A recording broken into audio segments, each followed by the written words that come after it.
Hello, welcome to We've Been Watching this week. And this week, especially for our audience out there, it's a special Jubilee edition. So I think this is in order.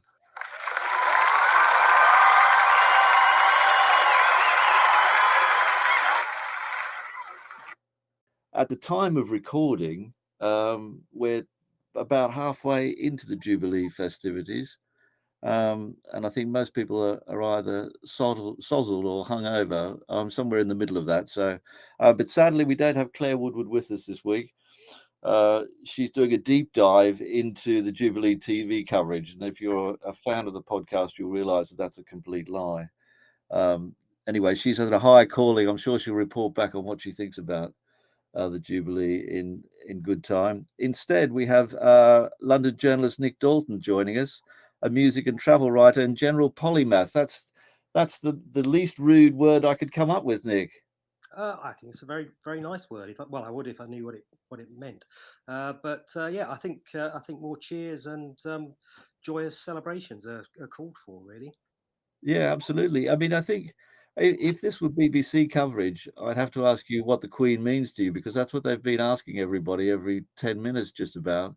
Um, I mean, I think most people are answering, oh, a 4-day holiday.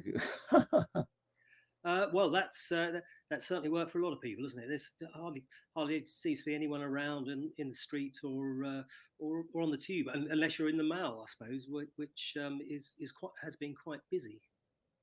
Yeah, absolutely. I've been into the Mall 2 days in a row now, so I'm gonna get a special, MBE or CBE, I think, for services to London Underground or something, going in there, beyond the call, but, it's been great, and you do get caught up in the atmosphere, even though you can't see anything, which is the key thing about it. Well, that's interesting. I was going to say that it's great to be part of it, but TV really works for actually seeing what's going on. Yeah, absolutely, and it gives you a sort of intimacy. Well, you hope it does. I mean, yesterday's Trip in the Colour, I thought was fantastic to watch, but I did sort of feel that the BBC felt to me as though they were broadcasting from somewhere else, because they had that strange bandstand that they've redone in the sort of colours of Habitat or something, Mm. next to the lake in St James's Park, and they're sort of there's not a single banner to be seen. It's a sort of strange studio, is it? Do you like it? No, I found it a bit strange. I have to say, I turned over and went with Sky for most of my viewing, and I Oh, thought right. Alastair Bruce did a fabulous job in. He is good. He knows everything that there is to know about the royals and says it in a very erudite but entertaining fashion. I mean, wasn't Alistair I think Alistair was a herald, wasn't he, at some point? Very possibly, yes. I did. That was that one's escaped me, but he does seem to know his stuff. And as I say, the whole thing ran really seamlessly and was very entertaining. And and I guess that while you were out, you actually saw one of the two most moving moments, which is that 70 etched in the sky by the passing jets, which would would bring a tear to almost anyone's eye. Yeah, absolutely. Isn't it strange how emotional you can get, looking at a fly past? I mean, we were in Waterloo Place, which to people, for non-Londoners, um, works its way down the hill towards the actual Mall, and there's a statue, I think, of Duke of York down there. Not that Duke of York, but a previous Duke of York. Mm. And we got to see, I suppose, a little bit of sky as they sort of whizzed past. But honestly, seeing that 70 and the red arrows was just such a highlight. And you get there's a rise of sort of emotion and cheering as this happens. It was a great day. I don't know whether did it feel like that on the TV as well? Oh, absolutely, absolutely. What you wouldn't have seen though, standing in the crowd, was what would have been, what for me was the other moment that brought a tear to the eye, which was actually seeing the Queen walk out onto the balcony unaided, with with a walking stick, and smile and be part of it. That was truly wonderful. Yeah, absolutely. I mean, she's making a great effort at the moment at her age. to get through this. I mean, she wasn't able to make the service of Thanksgiving today, but it's it's brilliant that she's able to pace herself at her age. Is she 94? Is that Mm, correct? I think yeah, a bit more, bit more. But yeah, to be fair, I think I've probably been exhausted after an event like that, and I'm nowhere near as old as the Queen. I mean, I'm done in with revelry anyway, just about. It's wiped me out over the last 48 hours, and I've got 2 days to go. But Yeah. Are I you think, still wearing your funny hat? Because it's been a weekend of funny hats, really, hasn't it? yeah, some great outfits while we were in there, I must admit. Mm, And there is a great atmosphere, there's no doubt about that. yes. Um, but the BBC coverage in a way was a bit of a disappointment, and they had brought back Kirsty Young from sort of people bringing her back from retirement, which is a bit weird. I mean, I didn't know she'd gone into retirement anyway. I get the feeling a lot of broadcasters don't retire. I mean, David Dimbleby was back doing stuff today. So she was there in this rotunda, and for the start of Trooping the Colour, she was talking to Michael Palin and Penelope Keith, which struck me as a little bit random. I mean, I suppose it was anybody who would say yes, who had a knighthood and an MBE, really. I think that was the idea behind it from the BBC. Yeah, well, there's been some wonderfully random people on over on Sky after the events of the in Horse Guards. Joanna Lumley was on there talking, sort of chattering, sort of nine to the dozen or 13 to the dozen, or however many dozen you actually want, about her sort of memories of meetings with of the Queen, and that was all really rather charming. And I mean, in fact, as as an event, it's had everything that a great British state occasion should have, really, hasn't it? It's a pomp, circumstance, and of course, groups of giggly women in the street wearing those funny hats. Yeah, absolutely. But Oh, it's sort of one thing it's not had, of course, though, which we've missed, is the umbrellas, because the Great British weather worked in everyone's favour for once. yeah, absolutely. I mean, the forecast is a bit dodgy for the next couple of days, so we'll have to wait and see. I mean, I don't know whether that's going to mean we're going to get more filling on the TV, but I mean, your recommendation for Sky News is good because I did watch a little bit of the service of Thanksgiving from St Paul's Cathedral this morning, and again, I mean, that looked magnificent in that cathedral. Just about anything does, doesn't it? It But does. we did go over to Sky because again, they assembled some people in their studio and just continued to ask, "What does the Queen mean to you?" And I mean that's a valid question for everybody, I suppose. But there's only so many times you can just about be entertained by an answer to that, surely. Well, indeed, yeah. I think I switched over to Sky simply because there were people talking on the BBC, and I switched over to Sky, and it was actually the service starting and taking place. So it went into um, real visuals of a real event, as opposed to people talking about something that was supposedly coming up, but in fact had actually started. Yeah, and it's funny because the BBC was saying that you could go onto the red button and watch the basic coverage, which then made me think, why do we, why can't we just have the basic coverage as the basic coverage, if you know what I mean? Why do we, then we have the studio-based coverage as well. I mean, they're making it a little bit more convoluted than it really needs to be. Yes, I think modern technology and what you can do on TV sometimes gets the better of people, doesn't it? You just want to see what's happening and keep it simple. I mean, do you think we've got the sort of people that can do that? I mean, David Dimbleby was very good, I thought, today, and Hugh Edwards is quite good, but there is a real skill, isn't there, to one, knowing enough. You mentioned Alistair Bruce, who's absolutely brilliant. Know enough about the history of a lot of the places where these ceremonies are taking place. I mean, to know everything about Trooping the Colour is probably a sort of lifetime learning exercise, isn't it? Really? Oh, absolutely, yes, yeah. Certainly, the Queen's made a lifetime out of it, hasn't she? She's seen more than most. Yeah. I mean, I don't know how Sky handled this, but of course, everyone's wanting to know whether it was jeering or cheering for Boris and um, Cassie when they turned up at St Paul's Cathedral. How did you read that? Yes, and there was also talk of whether it's the same for Harry and Meghan. It was very difficult to say, to be honest. It could have been could have gone either way. I think it was a bit of both, really.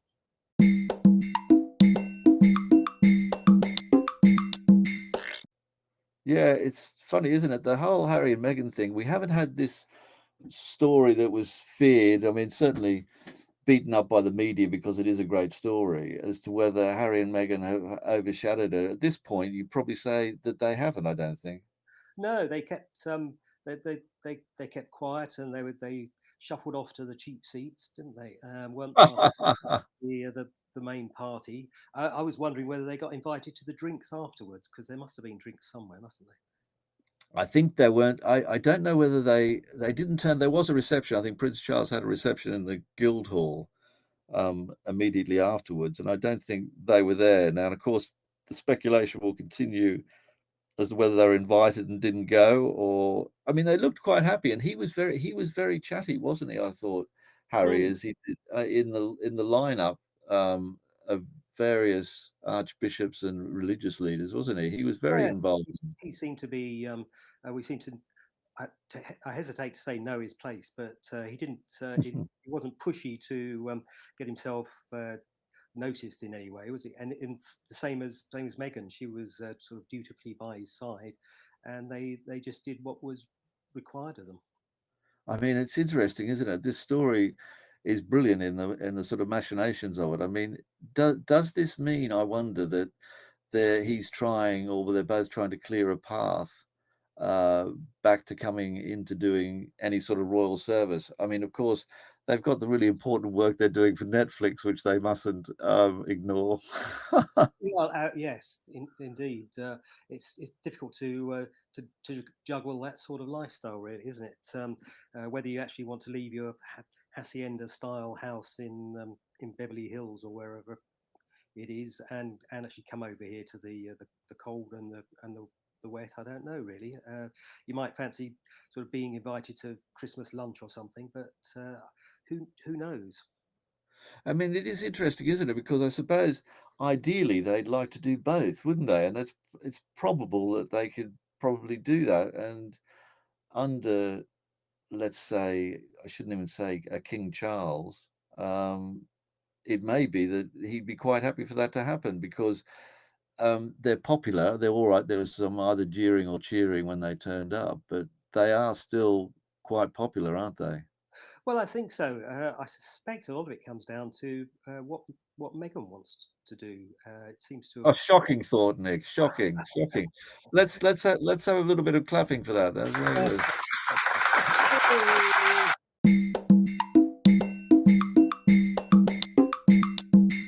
There were two interesting documentaries on this week um, that I caught, both called Elizabeth. One was called The Unseen Queen on BBC One on the Sunday night, and the second was A Portrait in Parts, which was on Amazon Prime. I mean, I recommend both. Did you catch either of them, Nick? I'm afraid I didn't. No. I think in the case of Unseen Queen, I don't think we learned an awful lot that was new about the royal family because, in a way, it was sort of cleverly chosen clips of home footage from the archive. Hmm. And I suppose the most shocking thing was watching Edward, the soon-to-be disgraced monarch, and his brother George, soon-to-be king, doing double somersaults together on the lawn. That gives you a sort of flavour of what was going on. But that was the sort of tenor of that. I mean, the other one was A Portrait in Parts, which was put together by the Notting Hill film director Roger Michell. And the incredible thing about that is he actually died the day after the final sound mix was done. So he'd really devoted quite a long time into searching the archives for clips Yeah. during lockdown as a lockdown project. So Hmm. um, I think the reality with shows like that uh, are that it was that there's precious little secret stuff to be told about the royal family. Well, there may be, but they want to keep it secret. But certainly, what no one wants to do at this time at the Jubilee time is to do Yeah. something that causes any offence. Yeah, absolutely. And I think certainly the BBC, the BBC documentary, there was no offence of any sort there intended or actual. Um, I mean, it was very respectful. I mean, there's slightly less respect for the Roger Michelle one, but it was more witty and a little bit sardonic in places. I mean, there was a fantastic clip of probably the 60s of BBC. It was Robin Day was interviewing this fellow who was claiming that the Queen, as she spoke then, wasn't really the royal Queen. And the next shot you saw was him leaving Broadcasting House and getting punched in the face by somebody. There you Wow. are, Nick. That's how to handle things, eh? Yes. Yeah. Indeed. Yeah. So, you know, if you offend the sovereign, you get belted one when you leave the studio. Well, it seems fair. No, absolutely.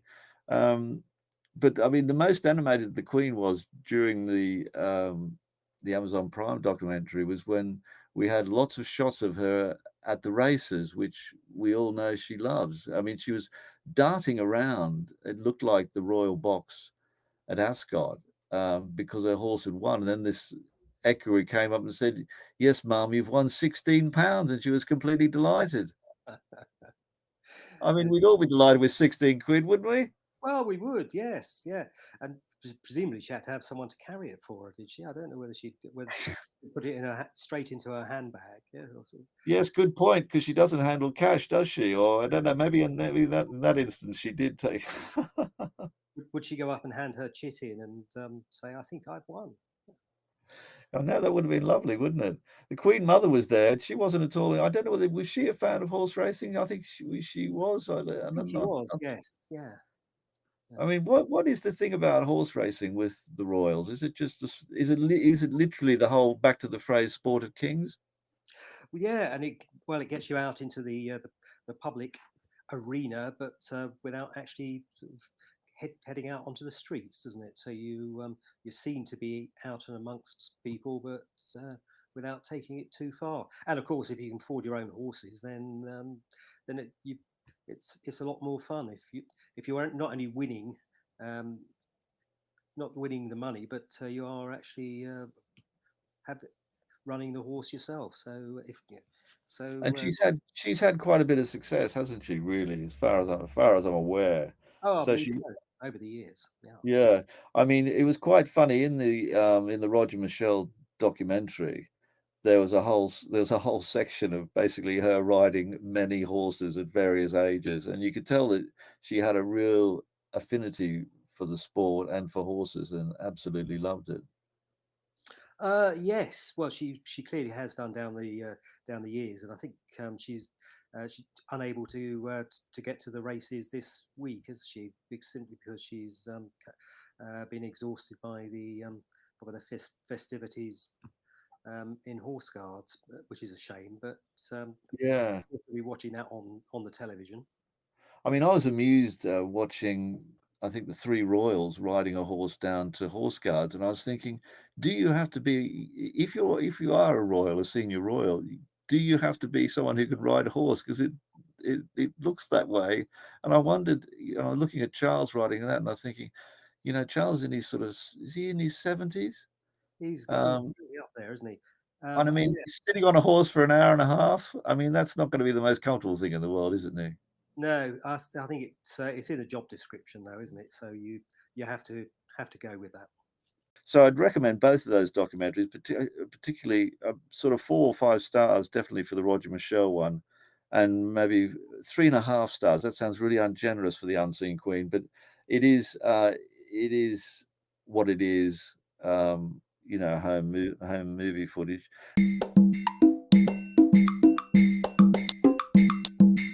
And did you catch up? I don't know. Are you a soap fan, Nick? I'm not really a soap fan. Tell me about the soaps. I tell you, there are these strange dramas that appear every night on the television. Oh yes, yes. Oh yeah, I've heard of them. Yeah. Well, anyway, the EastEnders this week. Oh, is it? had an Isn't episode. it celebrating its 100th year or something like that? It feels like it. It feels like it if you're a viewer, that's for sure.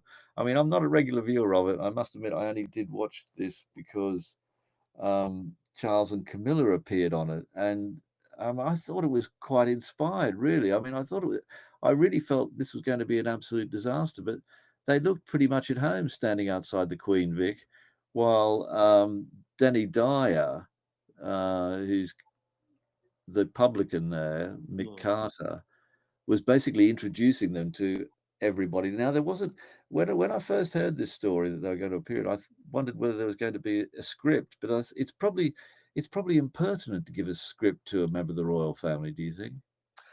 Yeah, presumably they just say what they want, don't they? But so they obviously just played themselves, and they rather. I mean, I think it'd probably been more entertaining if they'd been given roles as locals in the pub, sitting down having a pint That in a woodbine or whatever people do would have in been brilliant. And then a fight breaks out, and yeah, Camilla swings one. gets the handbag out. Yeah, Gets the handbag out, no, definitely. But they were looked really at home and they looked really comfortable as well. I mean, the other thing about it was they just kept being offered drink all the time. I mean, Patrick, the character, he was offering Trinidadian rum, and someone else was offering them a pint. And I mean, at every juncture, they accepted this. I think they actually had quite an enjoyable time, really. did did they think these were real people? Do you think, or were they aware they were in a TV show? That is, I think, well, that's a very good question. If they actually turned, we're just taking you to this square in the East End. They seem I like nice people. Yeah. wonder if we're going to get more. We're going to get more of this. We're going to get. I wonder what Kate and William could appear in that would work. There must be Yes. something. Maybe Yeah. they. I mean, maybe they could do Hollyoaks. I think because I think the Queen turned out on Coronation Street. I'm not sure Emmerdale has had a royal visitor. Onto the farm. Charles would like going onto the farm, but of course it's not Emmerdale Farm anymore. It's just plain Emmerdale, isn't it? If they could be worked into Peaky Blinders, I think that might be more fun. Gosh, that'd be good, Nick. God, you go straight to commissioning for that one. Yeah.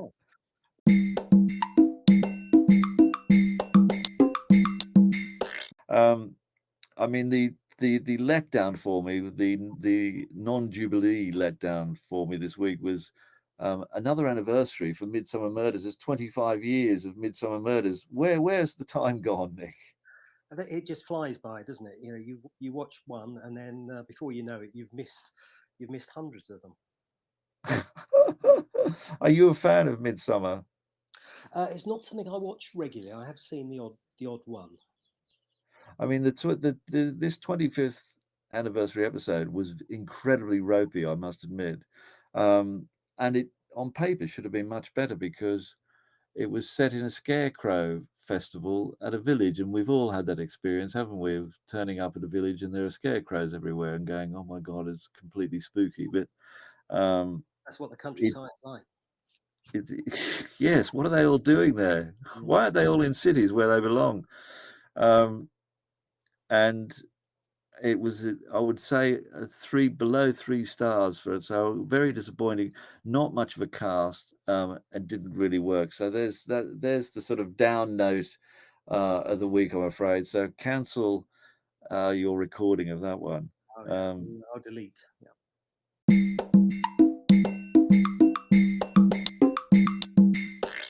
and there was an interesting football match this week, wasn't there?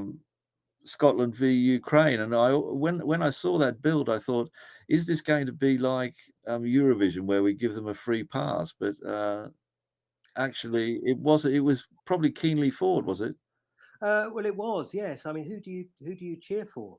It's it's Totally. funny. It's funny because it almost links in with the royal goings on because uh, well, in the Horse Guards there was the music that being played. There was Irish music, there was Scottish music, which actually brought everything into the under the Great British flag, under the Union Jack, and as we all know, Yes, absolutely. Scotland's been seeking to be independent, and uh, A lot of people have said that if Scotland were independent, then surely we could stop pretending to be interested in their football results.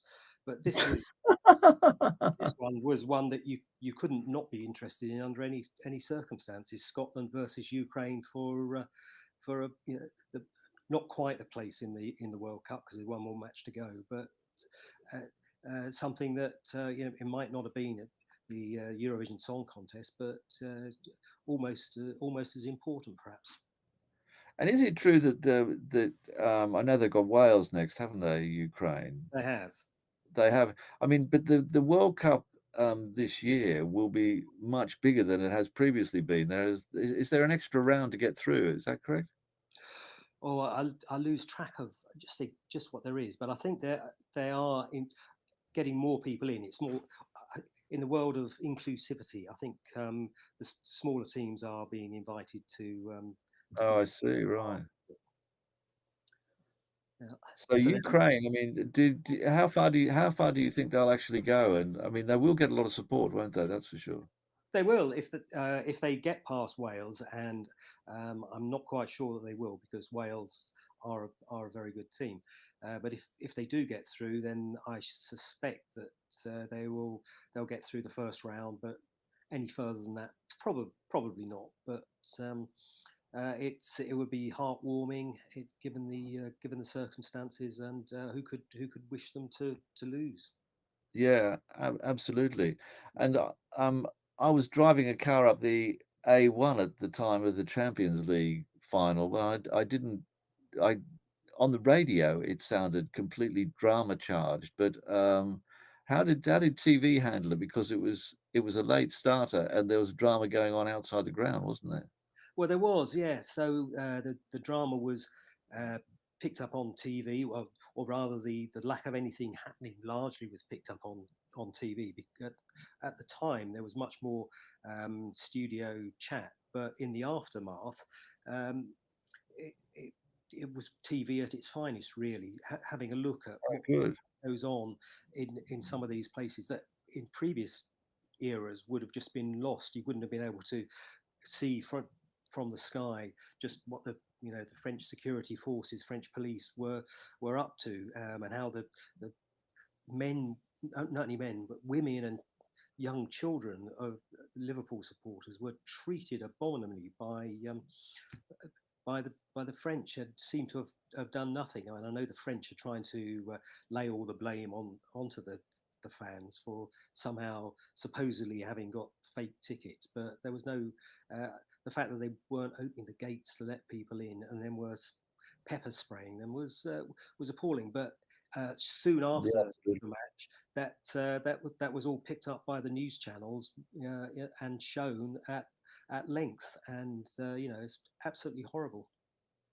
Yeah, completely terrible. I mean, I sort of had in my mind while it was happening, is this something the French had thought about? Had the I'm not saying they're being incredibly malicious, but did they have in their mind that, then they would just deliberately not going to, um, trust, if you like, Liverpool supporters to behave themselves, and they were gonna wind them up? I mean, it was completely bizarre, their attitude, wasn't it? Well, it was, and you have to say you do suspect the French forces of um, maybe not having everyone's best interests at heart. I mean, if we Mm, go to, we've all seen pictures of um, migrants trying to get into Britain on these boats, and the yeah. French don't seem to do anything to stop them leaving. You suspect they just want them off the premises. They don't want to help anyone, and this is just another act of sort of willful negligence to the people at large, men, women, and children. Yeah, that's the terrible thing about it, isn't it? Children and caught in that circumstance. I mean, have you been to matches like that? I went to a World Cup match without a ticket years ago in Munich, and I was with my father, and we got off the tube, and you have this terrible sense of being dragged along with the crowd when things aren't managed properly, and it's an incredibly scary situation, isn't it? Yeah, I haven't actually been to a match like that, but I can well imagine what it's like. The closest I've been to was a football match in Brazil a few years ago, a local derby, San Salvador, and the old capital, and the police there were troops searching people on the way in, and I can only suspect they were searching people to make sure not too many had forgotten their fireworks, because it was a wild and crazy evening. Yeah, I bet. Any pictures, Nick, that compromising? No, no, afraid not. Afraid not. Um, but this is a recurring problem with these massive matches, isn't it? Particularly when you get a lot of fans, and I'm not pointing the finger at anybody who don't have tickets or have tickets that may well be fraudulent. I mean, I mean, what do we do about this? I mean, we don't seem to have a credible way of dealing with it. I mean, the French had a wider perimeter, didn't they, or an extra perimeter to get through, didn't they, for the fans? They do, but while it's going to be difficult, it's not impossible if you're proven to have a real ticket, and lots of people who had real tickets. On TV, I've seen journalists who were there as as just fans rather than journalists, but reporting on TV about how their real ticket didn't get them anywhere near the ground. So it can be, Gee.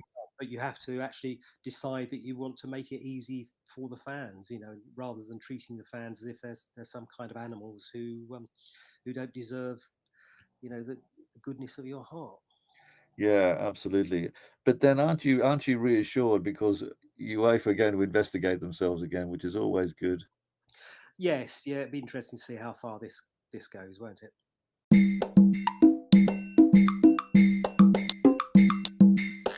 No, indeed. So 2 days to go in the festivities. What are you looking forward to? I mean, of course, as a music journalist, what do you think of the lineup for the concert?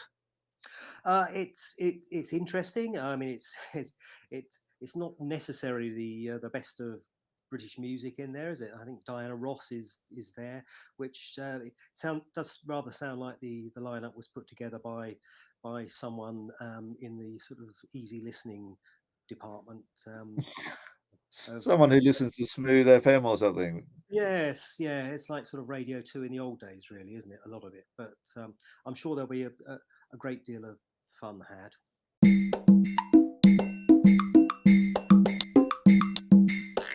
Anyway, Nick, it's been great to catch up and to talk about in this special Jubilee edition. Well, until next week or the next time we have you on the podcast, thanks very much, Nick. Great to chat, and I think we should go out with some more cheering, shouldn't we? Yeah, definitely. Here we are, and congratulations again on 70 years to Her Majesty. Here we Yes. go.